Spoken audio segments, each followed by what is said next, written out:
I am Ferdinand Marcos, and I am the President of the Republic of the Philippines. I stand today on behalf of 110 million Filipinos. Hello people and hello universe, it's me again. Shoutout sa inyo mga kababayan, especially the Marcos loyalists and supporters. Nakikita ko. Siyempre guys, mayroon tayong updates, good news for everybody. Ayan no, tingnan nyo yan. Ay nako, eroplano yan talaga no.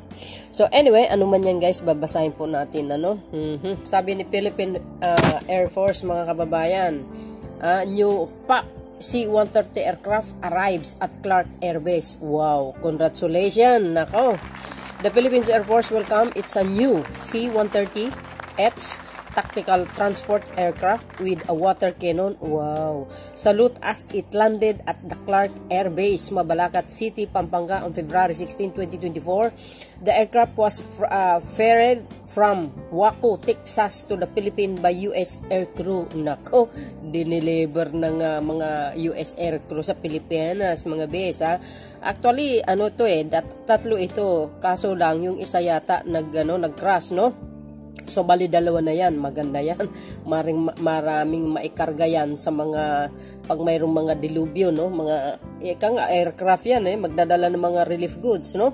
So, sabi pa dito guys, this C-130H bearing tail number 5157 marks the second of two C-130 aircraft granted by the U.S. government through the Excess Defense Articles, which is EDA program. The first unit was delivered on January 29. Ay wow, 2021 na. Panahon pa ni ito ni Pangulong Digong and formally turned over to the PAP in February 2021. Ito na naman ang isa. Matagalan pala ito guys no pag ginawa. Taon talaga no. The new addition will bolster the PAPs, sabing ganon. Cargo airlift fleet and support humanitarian assistance, sabi na nga sabi ko na nga ba disaster relief operation and various military mission. Nako, double purpose pala ito mga besya. Pwede ito pang mission, pwede itong mga pang hatid ng mga humanitarian food pack. Ayan, through DSWD. Wow, maganda ito kasi madalas tayo dinadayuhan ng mga bagyo guys mga lindol, mga baha. Yan, maganda yan. A formal acceptance turnover and a blessing ceremony for the aircraft is tentatively scheduled by the end of February or March 2024. So, arbangan natin baka painumin na naman ng white wine yan guys, katulad ng mga nakaraan na dineliver ng Israel. Si Pangulong Marcos Jr. ang nagbuhos ng mga white wines. Tama ba ako? Oh yes, totoo yun. Ay ka nga bibinyagin sa this coming end of this month or this coming March. Okay. O yan ayan see? Be updated on the latest news about the Philippines Air Force by clicking the follow button at the top of this page. Please also visit our other special media accounts by clicking the links in the comment section. Lagi nyo bisitahin para karagdagang mga balita. Ayan oh wow, congratulations. Ito po yung isa. I-click natin yung video, yung pagdating niya.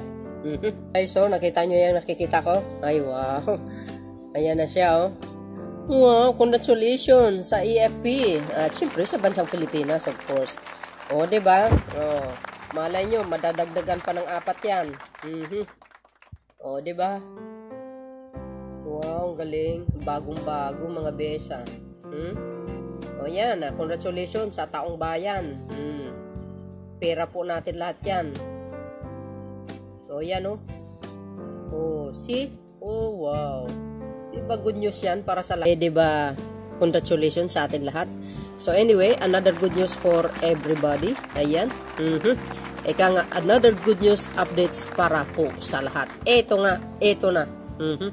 Isa, another good news tayo sa inyo, especially sa mga mangingisda. Ay maganda ito mga kababayan Ang sinabi po dito sa Pilipinas Today.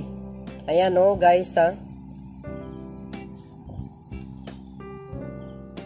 Ayan ang inisyatibo ito ay Office of the Speaker para matulungan ang mga mangingisdang nabutinyo ay sa pakikipagtulungan ng Tingog Party List ni na Representative Yeda Romualdez at Jude Aborque Asidri at isasagawa sa Miyerkules, Pebrero 21 simula 7 ng umaga sa Nabutas Sports Complex.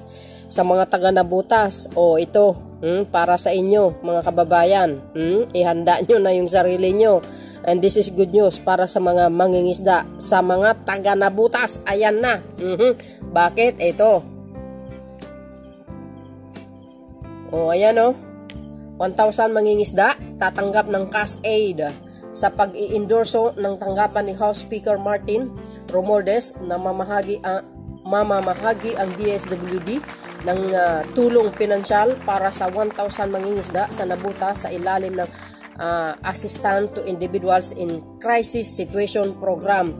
So yun mga kababayan, ito po sa Nabutas, ito sa kailan ba? Pebrero 21 mga kababayan, sila simula 7 ng umaga. Diyan po sa My Sport Complex. Okay? So gogo na kayo doon mga beswa. Ito guys ay paalam natin sa ating mga mangingisda, sa mga taga Nabutas. Ito na. So congratulations sa inyo at thank you guys for watching. See you again on my next upload videos. Bye and baboos. God bless Philippines.